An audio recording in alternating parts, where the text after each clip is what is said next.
We're here with Matt Redwood today, Global Head of Self-Service Solutions at Diebold Nixdorf. We're going to be talking about self-service checkouts, a key technology that continues to progress across the industry, and it seems like it's a solution to a lot of issues that retailers face today. So Matt, maybe we can begin by, maybe you can tell us about some of the issues that retailers have before we actually go into this technology. And thank you for being here. Thank you for having me. So it's a great question. If I can start with some, I guess, general trends that we're seeing. The biggest one being the shift from fuel-centric sites to really convenience sites. That's a big change for fuel and convenience retailers to make. It changes the experience that they have to deliver in the store. I think that's even accentuated further when you start to look at electric vehicle charging and the fact that consumers potentially could spend more time at the site. So it has to be more of a destination. It has to be a destination that consumers want to go to, and the experience at that site has to be good. So that's a big revolutionary step that we're seeing within the industry. I don't think that changes some of the fundamental problems that we see, which is really where self-service comes in. Things like queuing. So being a site where you don't necessarily know exactly when consumers are going to come and visit. It's not like a non-fuel convenience store in the middle of a city where you might get distinct peak trading periods.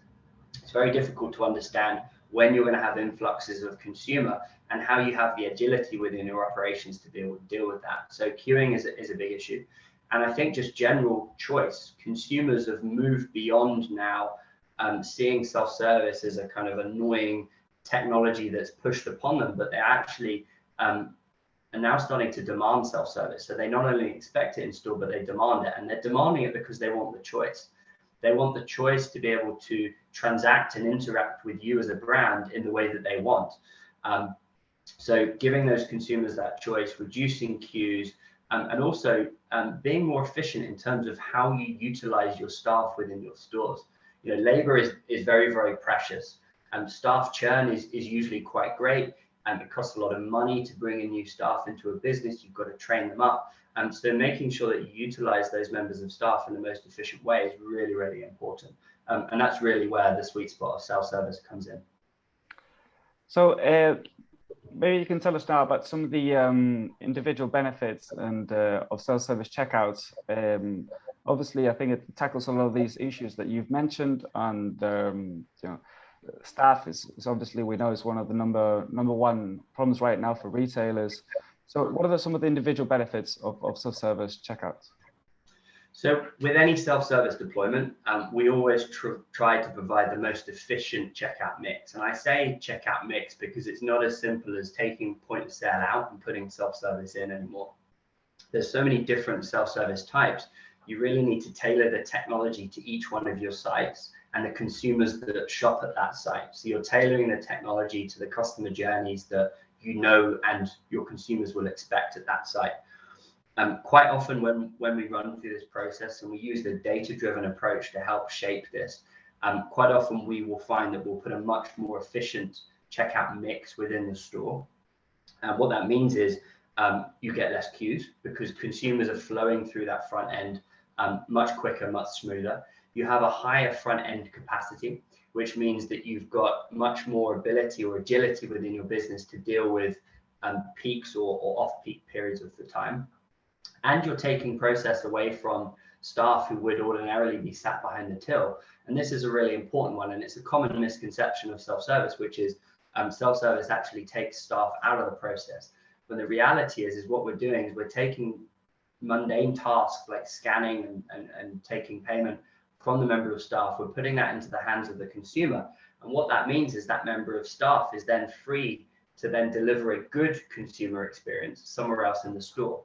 So not only are we increasing the capacity and reducing queues, so it's a more pleasurable experience for the members, for the consumers, that member of staff is now free to be in the aisles, either making sure that the aisles are well stocked, or they help consumers that maybe are trying to find an item or need help with a loyalty scheme, or they've got problems with their car. So they're front and center, almost like a host, to actually make sure that the entire experience within the store is a pleasurable one. I guess the other element, particularly when you start to look at fuel, convenience, and then hospitality, as many fuel and convenience retailers do, we can actually generally sometimes increase the revenue or basket size of that particular transaction. So a self-service kiosk will never forget to upsell when a member of staff, particularly when they're under pressure because it's a busy period of the day, may forget. So quite often we'll see an increase in revenue when we deploy self-service. So, you know, there's so many facets of benefit that a self-service delivers if it's deployed right and you get the checkout mix right. That was fascinating stuff, Matt. And well, we see a lot of different methods and a lot of innovation in this space when it comes to payment and checkout. How does self-service stack up against other options that we see today in the market? So we never say that self-service should be in competition with other touch points within the store. So you're completely right. There are so many different technologies or touch points available to the retailer today. And self-service should never compete against those touch points. We very much treat self-service as a solution that works in conjunction with other touch points in the store. So if you have mobility or mobile POS or scan as you shop or even traditional POS, self-service should be a positive addition to those technologies and not a competing technology. The one thing I would say is when embarking on a journey of deploying technology across the store, it's really important that you understand what you're trying to achieve. So why are you deploying that technology? What results do you want to drive from it? And ultimately, what are you trying to achieve? And once you've determined that kind of problem statement, then pick the right combinations of different solutions for your store. A great example of that is actually using self-service in conjunction with, say, a scan as you shop journey. So consumers, maybe they've bought fuel, but they've done it using a transaction on their phone. They've come in, they've picked up a coffee, they might pick up a sandwich and a drink as well.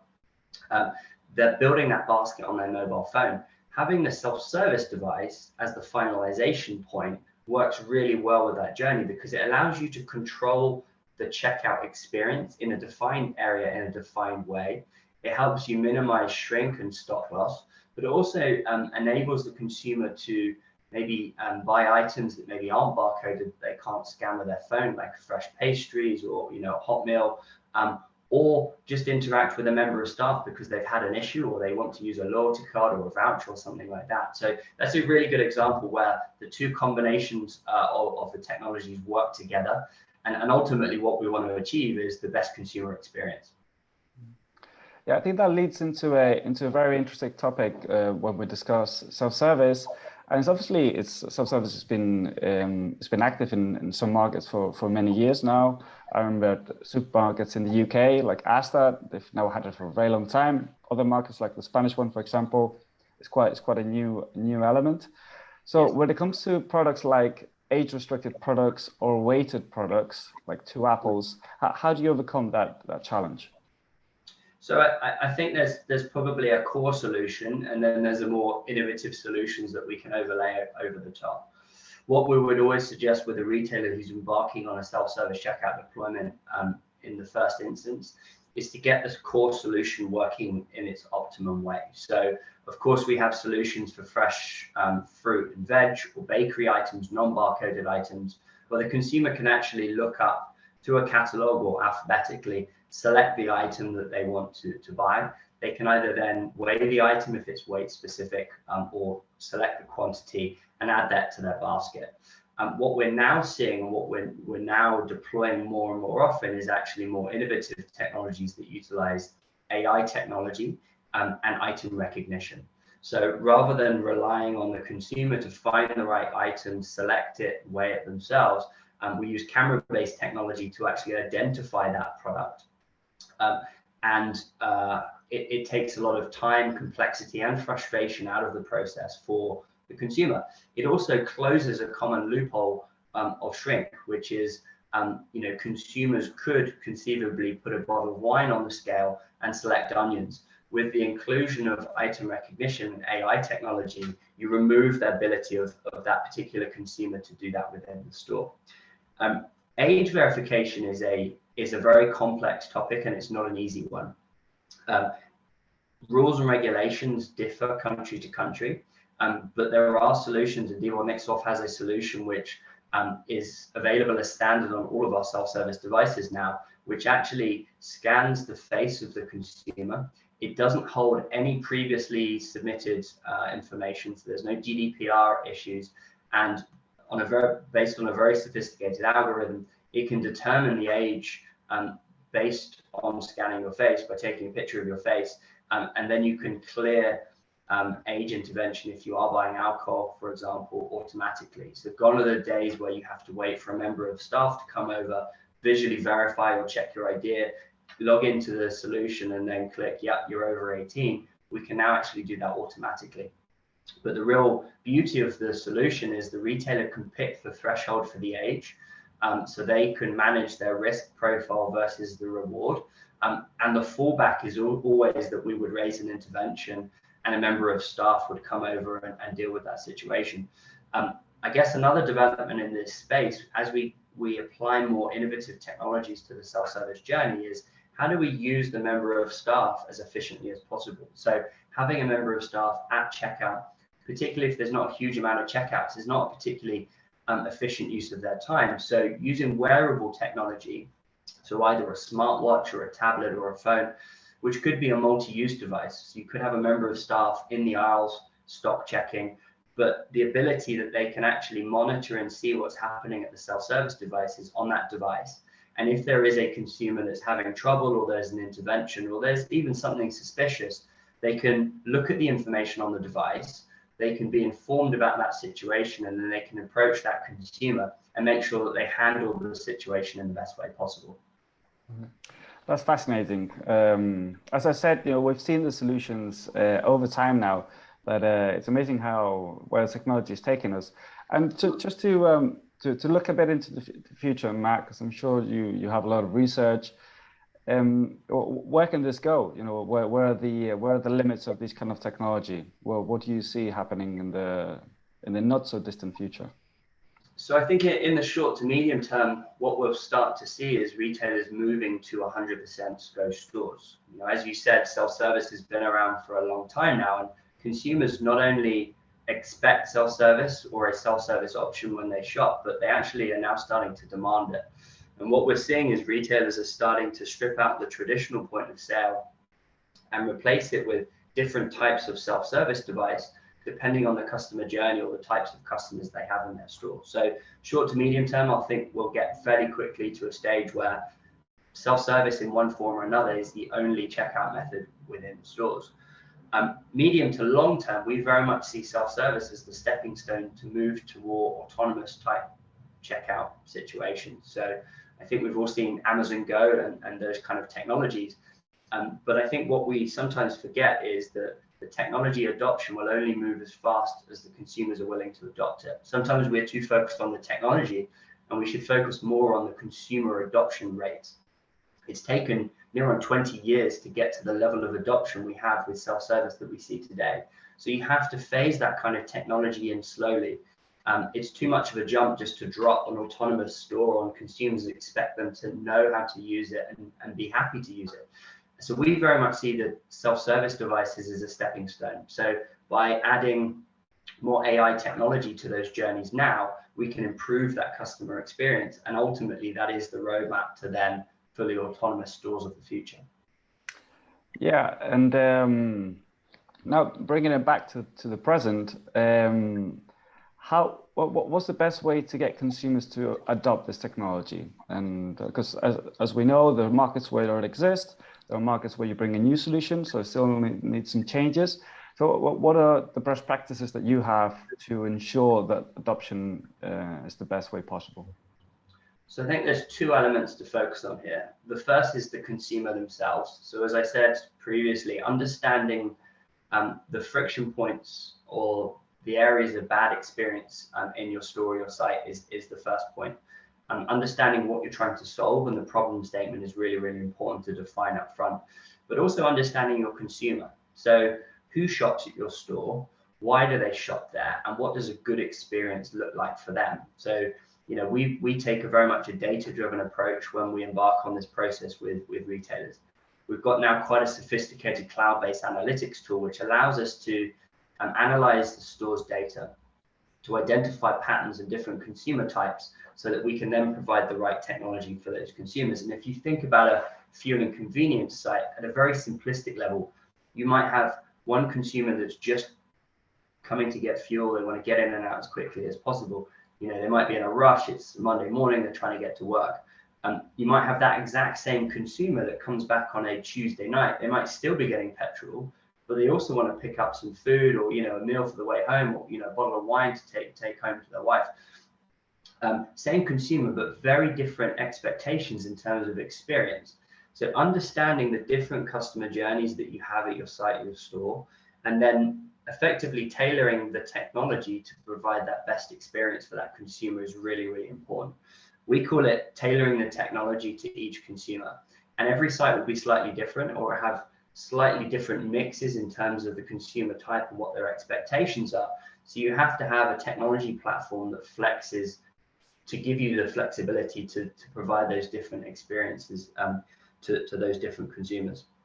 So really start with your consumers and make sure that you're putting the right technology in the stores for them. That's number one. The second, and it sounds quite counterintuitive when you think about a self-service device, but to drive adoption, you really need staff buy-in, particularly when you're putting self-service devices into the store for the first time. It's really important that you take those staff on that journey so that they understand these are not technologies that are taking their jobs away. These are the technologies that are going to make their lives easier and ultimately make it a more pleasurable experience in the store. And once they understand the drivers of why you're putting the technology into the store, it's really important that they engage with the consumers. So particularly in the early days, the first weeks or months that the technology's gone live, it's really important that the staff really focus on making sure that that first interaction, that first experience, that first use of that technology is a pleasurable one. So hand-holding the consumers through the process the first time, or for those consumers, particularly the ones that maybe aren't as tech savvy, actually walking them through the process the first time to show them that actually it's not scary, it's not difficult, it gives them much more control, and it is a very pleasurable experience, is really, really important. And generally, if you get that first interaction right and it's a good experience, even if it's a semi-assisted journey because a member of staff has stepped in and done it for you, generally what we see is consumers will come back and they will use that technology touch point again and again and again because they understand the benefit that it's providing them. So, getting the staff buy-in, making sure that they're engaging the consumers, particularly in the early days, is extremely important for adoption. I think once you've gone live with the technology, there's lots that we can do in terms of the nipping and tucking to make sure that we are improving the in-store experience. We're continually looking at the data, we're understanding what changing consumer trends might be happening in that store, and therefore what change to the technology might need to take place.